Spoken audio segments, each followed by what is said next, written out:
Abraham Lincoln, the 16th President of the United States, was assassinated by well-known stage actor John Wilkes Booth on April 14, 1865, while attending the play Our American Cousin at Ford's Theater in Washington, D.C. Shot in the head as he watched the play, Lincoln died the following day at 7:22 a.m. in the Peterson House opposite the theater. He was the first U.S. president to be assassinated, with his funeral and burial marking an extended period of national mourning. Occurring near the end of the American Civil War, the assassination was part of a larger conspiracy intended by Booth to revive the Confederate cause by eliminating the three most important officials of the United States government. Conspirators Lewis Powell and David Herold were assigned to kill Secretary of State William H. Seward, and George Atzerodt was tasked with killing Vice President Andrew Johnson. Beyond Lincoln's death, the plot failed. Seward was only wounded and Johnson's would-be attacker lost his nerve. After a dramatic initial escape, Booth was killed at the climax of a 12-day manhunt. Powell, Herold, Atzerodt and Mary Surratt were later hanged for their roles in the conspiracy. Background: abandoned plan to kidnap Lincoln. John Wilkes Booth, born in Maryland into a family of prominent stage actors, had by the time of the assassination become a famous actor and national celebrity in his own right. He was also an outspoken Confederate sympathizer. In late 1860 he was initiated in the pro-Confederate Knights of the Golden Circle in Baltimore. In March 1864, Ulysses S. Grant, commander of the Union armies, suspended the exchange of prisoners of war with the Confederate Army to increase pressure on the manpower-starved South. Booth conceived a plan to kidnap Lincoln in order to blackmail the North into resuming prisoner exchanges. 1304 and recruited Samuel Arnold, George Atzerodt, David Herold, Michael O'Laughlin, Lewis Powell, also known as Lewis Payne, and John Surat to help him. Surat's mother, Mary Surat, left her tavern in Surrattsville, Maryland, and moved to a house in Washington, D.C., where Booth became a frequent visitor. While Booth and Lincoln were not personally acquainted, Lincoln had seen Booth at Ford's in 1863. 419 After the assassination, actor Frank Mordaunt wrote that Lincoln, who apparently harbored no suspicions about Booth, admired the actor and had repeatedly invited him, without success, to visit the White House. Booth attended Lincoln's second inauguration on March 4, 1865, writing in his diary afterwards, "What an excellent chance I had, if I wished, to kill the president on Inauguration Day." 174, 437 and 41 On March 17, Booth and the other conspirators planned to abduct Lincoln as he returned from a play at Campbell Military Hospital. But Lincoln did not go to the play, instead attending a ceremony at the National Hotel. 185 Booth was living at the National Hotel at the time and, had he not gone to the hospital for the abortive kidnap attempt, might have been able to attack Lincoln at the hotel. 185 6 439 and 17:25 Meanwhile, the Confederacy was collapsing. On April 3, Richmond, Virginia, the Confederate capital, fell to the Union Army. On April 9 the General-in-Chief of the Armies of the Confederate States Robert E. Lee and his Army of Northern Virginia surrendered to the Commanding General of the United States Army Ulysses S. Grant and his Army of the Potomac after the Battle of Appomattox Courthouse. Confederate President Jefferson Davis and other Confederate officials had fled. But Booth continued to believe in the Confederate cause and sought a way to salvage it. 728 Motive. There are various theories about Booth's motivations. In a letter to his mother, he wrote of his desire to avenge the South. Doris Carnes Goodwin has endorsed the idea that another factor was Booth's rivalry with his well-known older brother, actor Edwin Booth, who was a loyal Unionist. David S. Reynolds believes Booth greatly admired the abolitionist John Brown. Booth's sister Asia Booth Clark quoted him as saying, "John Brown was a man inspired, the grandest character of the century." On April 11, Booth attended Lincoln's last speech, in which Lincoln promoted voting rights for blacks. Booth said, "That means nigger citizenship." That is the last speech he will ever give. Enraged, Booth urged Lewis Powell to shoot Lincoln on the spot. Whether Booth made this request because he was not armed or because he considered Powell a better shot than himself, Powell, unlike Booth, had served in the Confederate Army and thus had military experience, is not exactly known. In any event, Powell refused for fear of the crowd, and Booth was either unable or unwilling to personally make an attempt on the president's life. However, Booth said to David Harold, "By God, I'll put him through." 9-1. Lincoln's premonitions. According to Ward Hill Layman, 3 days before his death, Lincoln related a dream in which he wandered the White House searching for the source of mournful sounds. "I kept on until I arrived at the East Room, which I entered. There I met with a sickening surprise. Before me was a catafalque, on which rested a corpse wrapped in funeral vestments. Around it were stationed soldiers who were acting as guards, and there was a throng of people, gazing mournfully upon the corpse, whose face was covered, others weeping pitifully. 'Who is dead in the White House?' I demanded of one of the soldiers. 'The President,' was his answer. 'He was killed by an assassin.'" However, Lincoln went on to tell Layman that, in this dream, it was not me, but some other fellow, that was killed. It seems that this ghostly assassin tried his hand on someone else. Paranormal investigator Joe Nickell writes that dreams of assassination would not be unexpected in the first place, considering the Baltimore plot and an additional assassination attempt in which a hole was shot through Lincoln's hat. 4 months Lincoln had looked pale and haggard, but on the morning of the assassination he told people how happy he was. First Lady Mary Todd Lincoln felt such talk could bring bad luck. 346 Lincoln told his cabinet that he had dreamed of being on a singular and indescribable vessel that was moving with great rapidity toward the dark and indefinite shore, and that he'd had the same dream before. Nearly every great and important event of the war, such as the victories at Antietam, Murfreesboro, Gettysburg and Vicksburg. Preparations. On April 14, Booth's morning started at midnight. He wrote his mother that all was well, but that he was in haste. In his diary, he wrote that, "Our cause being almost lost, something decisive and great must be done." 728:346 While visiting Ford's Theater around noon to pick up his mail, Booth learned that Lincoln and Grant were to see our American cousin there that night.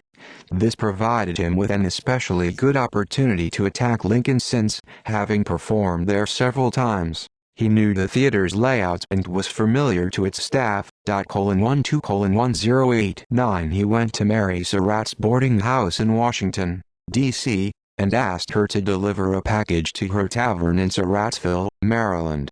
He also asked her to tell Lieutenant Louis J. Weichman to ready the guns and ammunition that Booth had previously stored at the tavern. 19 The conspirators met for the final time at 8:45 p.m. Booth assigned Lewis Powell to kill Secretary of State William H. Seward at his home, George Surat to kill Vice President Andrew Johnson at the Kirkwood Hotel, and David E. Harold to guide Powell, who was unfamiliar with Washington, to the Seward house and then to a rendezvous with Booth in Maryland.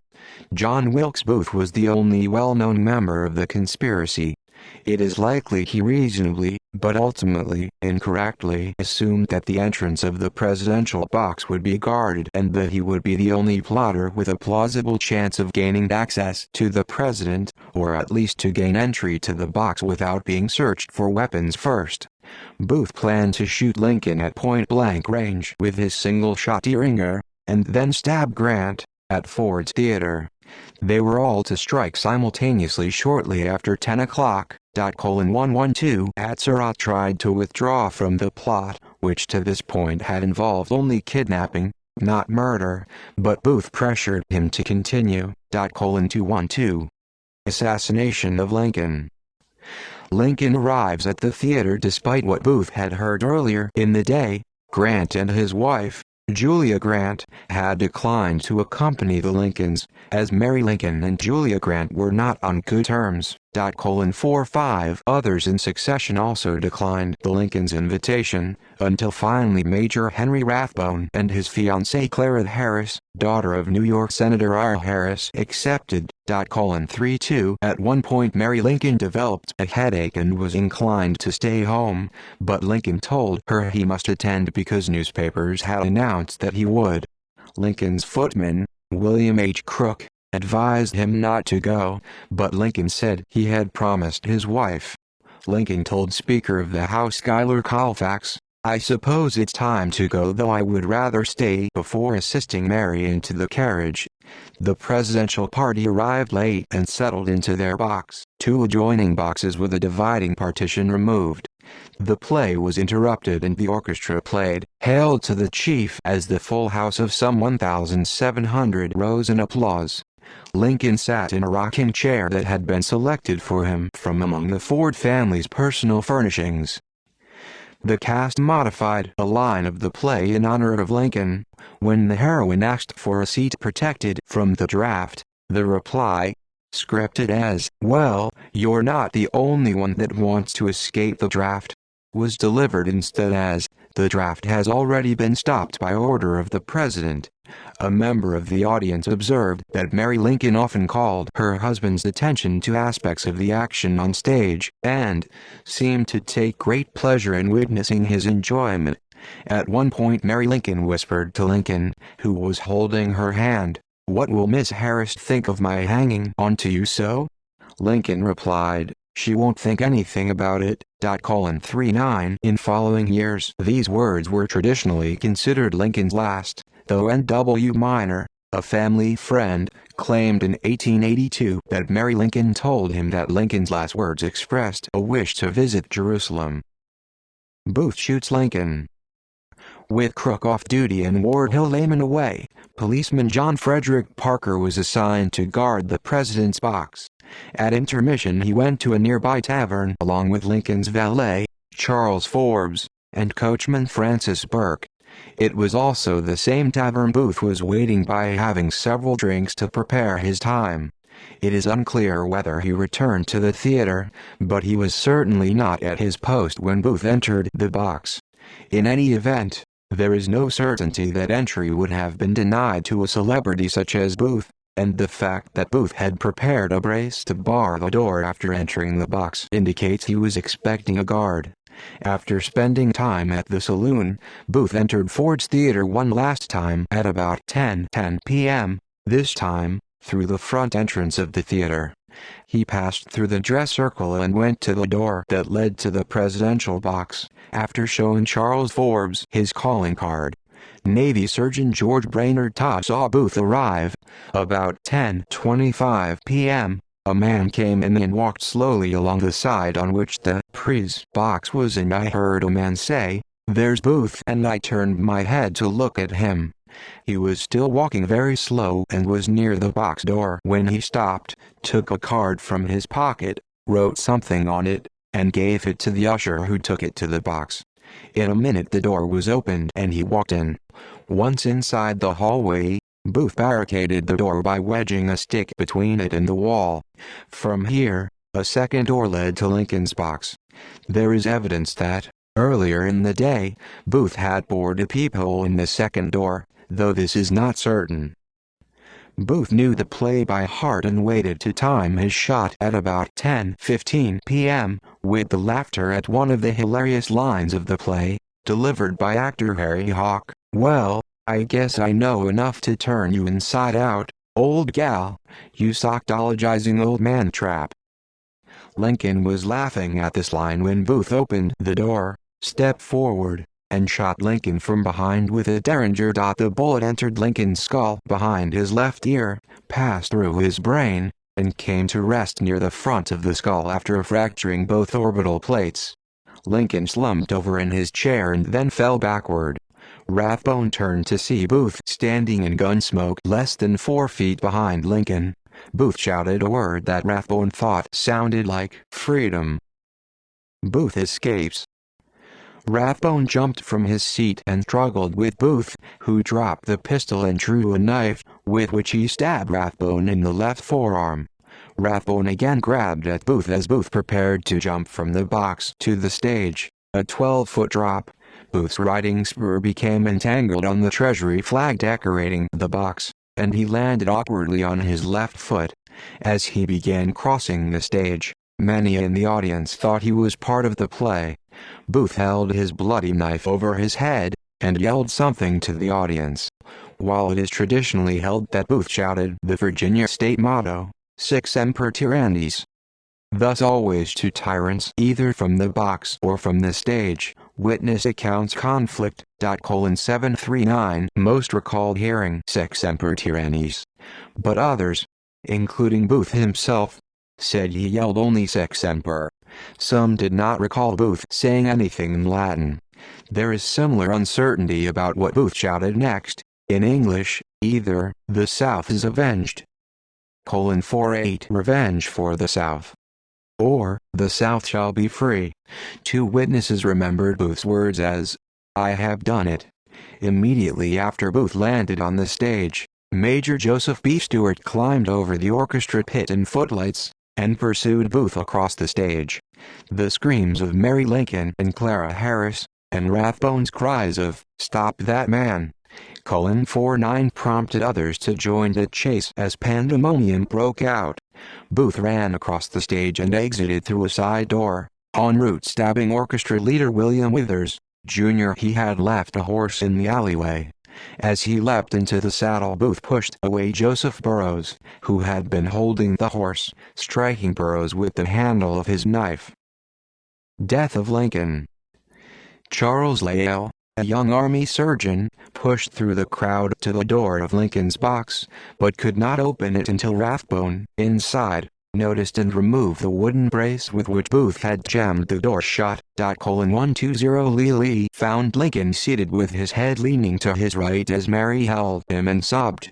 His eyes were closed and he was in a profoundly comatose condition, while his breathing was intermittent and exceedingly stertorous. Thinking Lincoln had been stabbed, Lyell shifted him to the floor. Meanwhile, another physician, Charles Sabin Taft, was lifted into the box from the stage.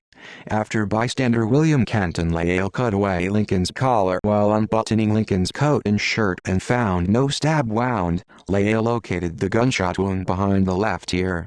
He found the bullet too deep to be removed, but was able to dislodge a clot, after which Lincoln's breathing improved. 1212 He learned that regularly removing new clots maintained Lincoln's breathing. After giving Lincoln artificial respiration, Dr. Lyell allowed actress Laura Keene to cradle the president's head in her lap, and he pronounced the wound mortal. 78 Lyell, Taft, and another doctor, Albert King, decided that Lincoln must be moved to the nearest house on 10th Street because a carriage ride to the White House was too dangerous. Carefully, 7 men picked up Lincoln and slowly carried him out of the theater, where it was packed with an angry mob. After considering Peter Taltaville's Star Saloon next door, they concluded that they would take Lincoln to one of the houses across the way. It was raining as soldiers carried Lincoln into the street, where a man urged them toward the house of Taylor William Peterson.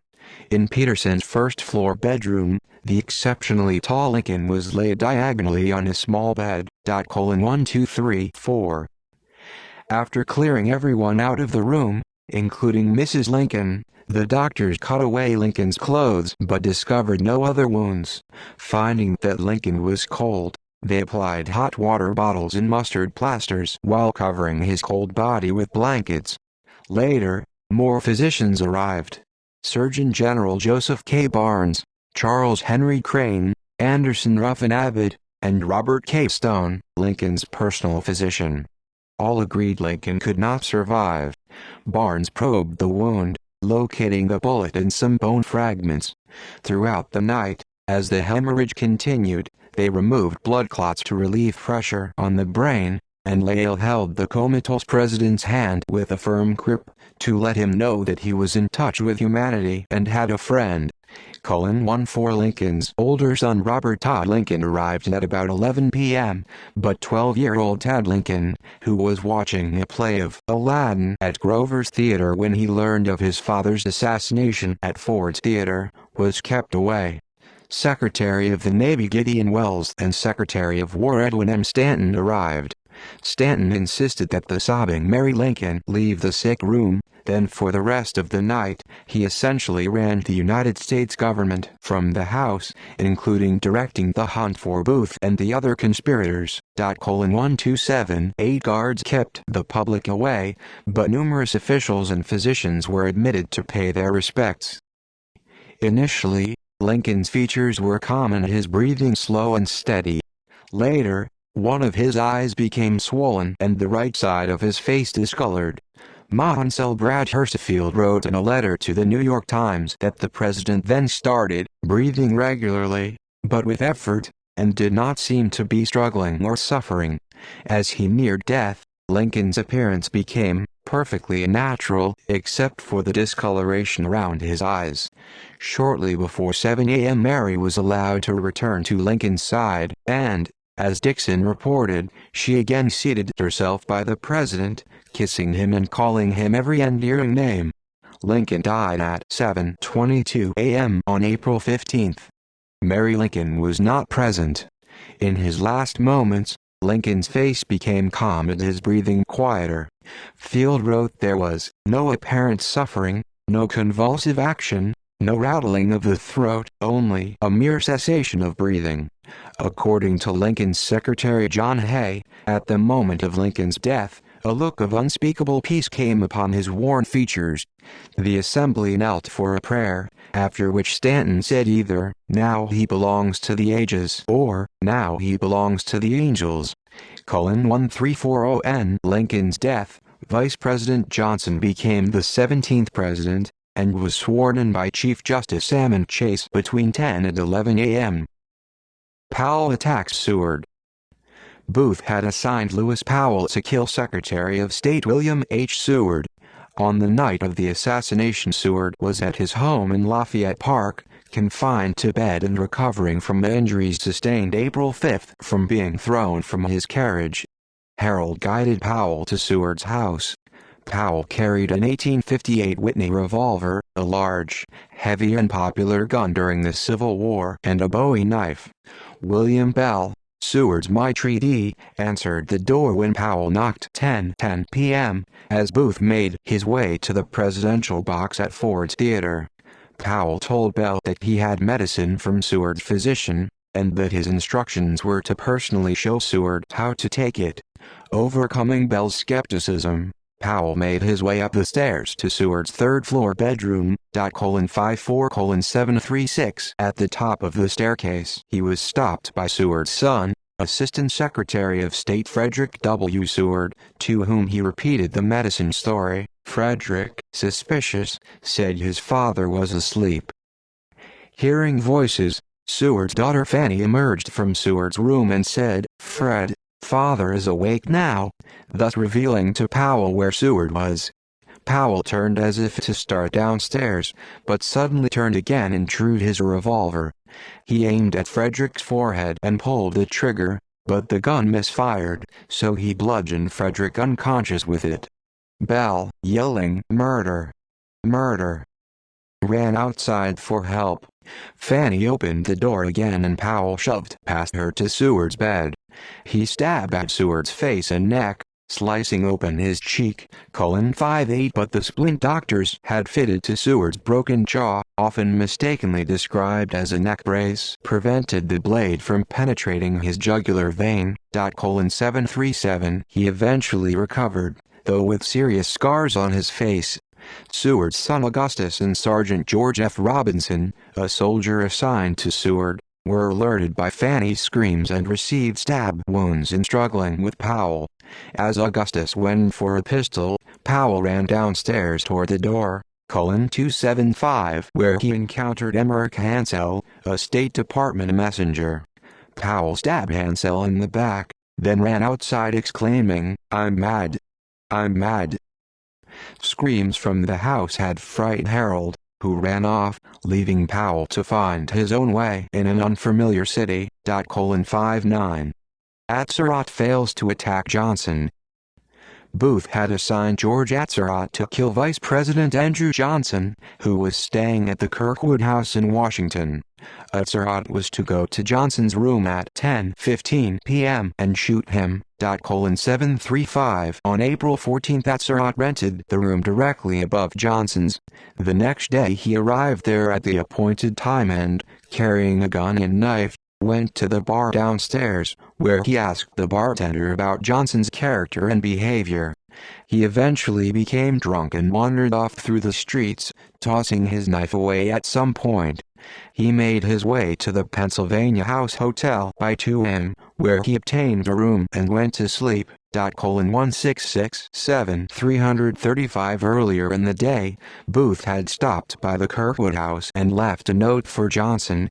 "I don't wish to disturb you. Are you at home?" J. Wilkes Booth. One theory holds that Booth was trying to find out whether Johnson was expected at the Kirkwood that night. 111. Another holds that Booth, concerned that Surat would fail to kill Johnson, intended the note to implicate Johnson in the conspiracy. Reactions. Lincoln was mourned in both the North and South, 350, and indeed around the world. Numerous foreign governments issued proclamations and declared periods of mourning on April 15. Lincoln was praised in sermons on Easter Sunday, which fell on the day after his death. 3570. On April 18, mourners lined up 7 abreast for a mile to view Lincoln in his walnut casket in the White House's black-draped East Room. Special trains brought thousands from other cities, some of whom slept on the Capitol's lawn. 120. 300s of thousands watched the funeral procession on April 19, 213, and millions more lined the 1,700-mile, 2,700 kilometers route of the train which took Lincoln's remains through New York to Springfield, Illinois, often passing trackside tributes in the form of bands, bonfires, and hymn-singing. 2318. Poet Walt Whitman composed, "When lilacs lashed and a dooryard bloomed, O Captain, my Captain," and 2 other poems, to eulogize Lincoln. Ulysses S. Grant called Lincoln, "incontestably the greatest man I ever knew." 747. Robert E. Lee expressed sadness. Southern-born Elizabeth Blair said that, "Those of Southern-born sympathies know now they have lost a friend willing and more powerful to protect and serve them than they can now ever hope to find again." 744. African-American orator Frederick Douglass called the assassination an unspeakable calamity. British Foreign Secretary Lord Russell called Lincoln's death a sad calamity. China's Chief Secretary of State for Foreign Affairs, Prince Kung, described himself as inexpressibly shocked and startled. Ecuadorian President Gabriel Garcia Moreno said, "Never should I have thought that the noble country of Washington would be humiliated by such a black and horrible crime, nor should I ever have thought that Mr. Lincoln would come to such a horrible end, after having served his country with such wisdom and glory under so critical circumstances." The government of Liberia issued a proclamation calling Lincoln, not only the ruler of his own people, but a father to millions of race-stricken and oppressed. The government of Haiti condemned the assassination as a horrid crime. Flight and capture of the conspirators. Booth and Harold. Within half an hour of fleeing Ford's Theater, Booth crossed the Navy Yard Bridge into Maryland. 678. An Army sentry questioned him about his late-night travel. Booth said that he was going home to the nearby town of Charles. Although it was forbidden for civilians to cross the bridge after 9 p.m., the sentry let him through. David Harold made it across the same bridge less than an hour later. 81-2 and rendezvoused with Booth. 87. After retrieving weapons and supplies previously stored at Stewartsville, Harold and Booth rode to the home of Samuel A. Mudd, a local doctor, who splinted the leg. 131,153. Booth had broken in his escape, and later made a pair of crutches for Booth. 131,153 After a day at Mudd's house, Booth and Harold hired a local man to guide them to Samuel Cox's house. 163 Cox in turn took them to Thomas Jones, a Confederate sympathizer who hid Booth and Harold in Zekiah Swamp for 5 days until they could cross the Potomac River. 224 On the afternoon of April 24, they arrived at the farm of Richard H. Garrett, a tobacco farmer, in King George County, Virginia. Booth told Garrett he was a wounded Confederate soldier. An April 15 letter to Navy Surgeon George Brainerd Todd from his brother tells of the rumors in Washington about Booth. Today all the city is in mourning, nearly every house being in black, and I have not seen a smile, no business, and many a strong man I have seen in tears.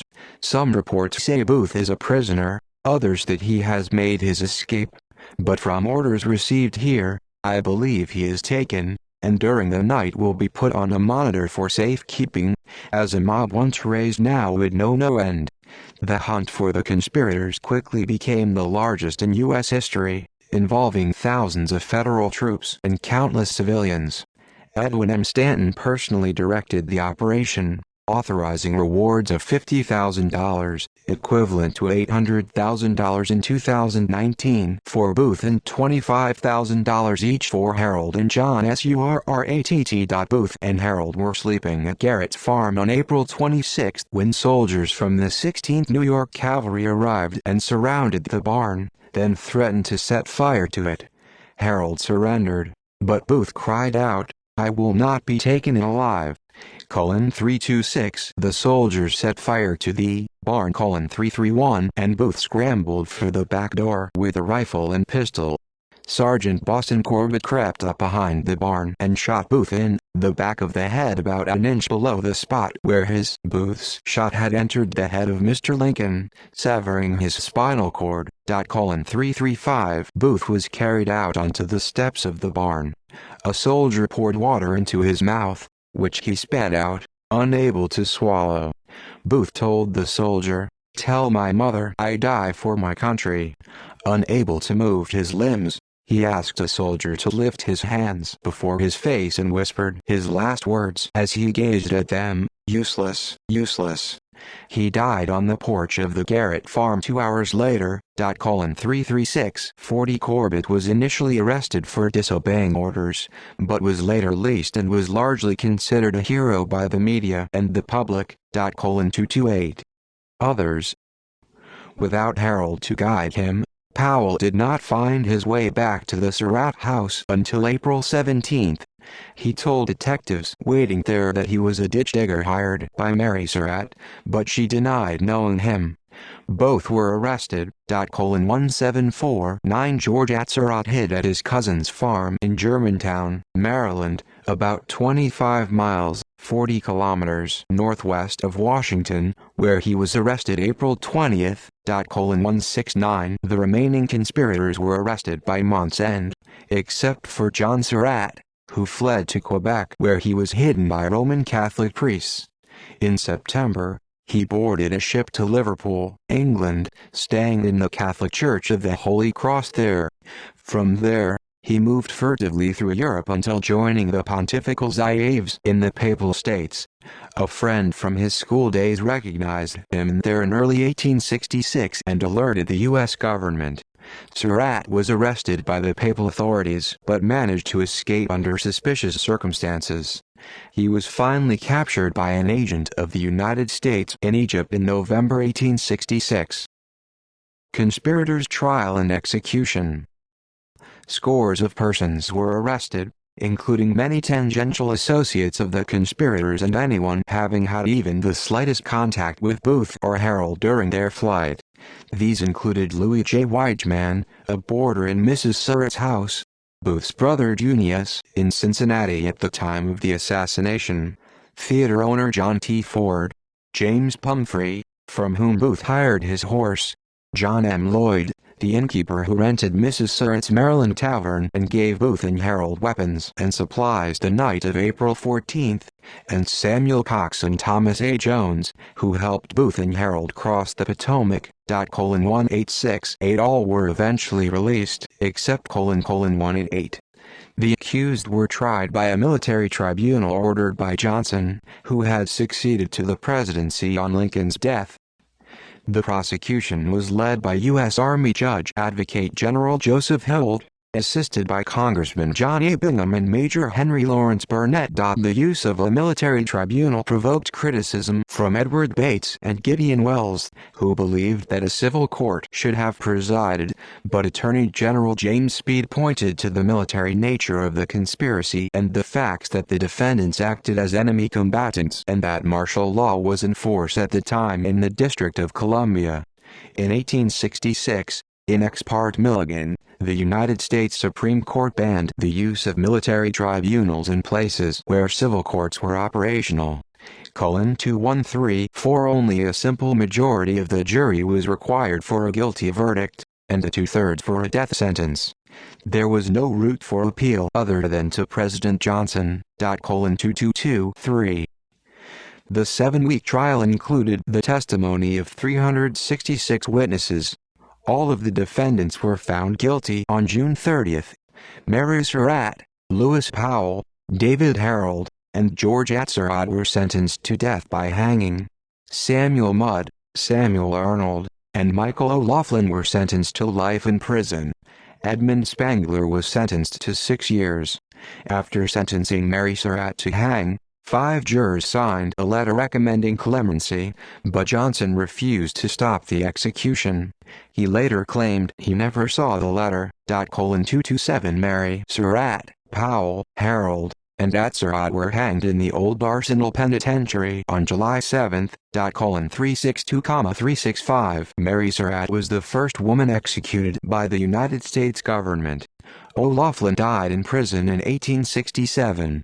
Mudd, Arnold, and Spangler were pardoned in February 1869 by Johnson. 367 Spangler, who died in 1875, always insisted his sole connection to the plot was that Booth asked him to hold his horse.